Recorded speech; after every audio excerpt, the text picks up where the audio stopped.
Dhe s'kam ndërmend që të hyj në histori si njëri që dha pallate, dua që të mbaj mend si njëri që punoi ta kthente qytetin në normalitet dhe si njëri që do mbahet mend me një ekip që ndërtoi më shumë paqe se sa pallate. Kjo është ambicia ime. Tirana është transformuar si një pyll betoni gjatë dekadës së fundit, pavarësisht premtimeve për ndalim ndërtimesh derisa të rrshiteshin apartamentet ekzistuese. Aktualisht mbi 40.000 apartamente mbeten bosh, të pashitura dhe të palëshuara me qira, ndërsa çmimet vazhdojnë të rriten duke bërë të pamundur blerjen për shumicën e qytetarëve. Ndryshimet e çmimeve referenciale dhe rritje kostove të ndërtimit kanë përkeqësuar situatën, duke kthyer tregun imobilar në një nga më të shtrenjtët në rajon. Historia e Aurelio Çelës ilustron këtë realitet. Ai u largua nga Shqipëria në moshën 13 vjeçare dhe pas disa dekadash punë, u kthye për të blerë një shtëpi në Tiranë. Çmimet e larta detyruan të largohej sërish. Ky fenomen prek jo vetëm emigrantët, por dhe çiftet e reja të cilët hezitojnë të marrin kredi për një shtëpi.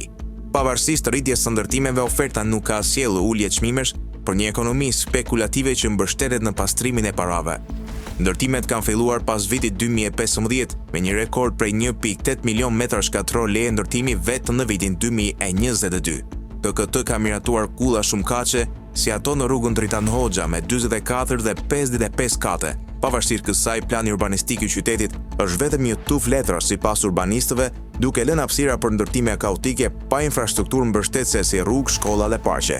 Nga ana tjetër, SPA ka ngritur akuza për korrupsion ndaj kryebashkiakut Eren Veliaj, ndërsa qeveria mblon procesin e lejeve të ndërtimit. Sipas ekspertëve, ndërtimi është kthyer në një sektor ku pastrohet para, duke mos reflektuar kërkesa reale të tregut në një qytet ku popullsia po zvoglohet dhe emigracioni po rritet.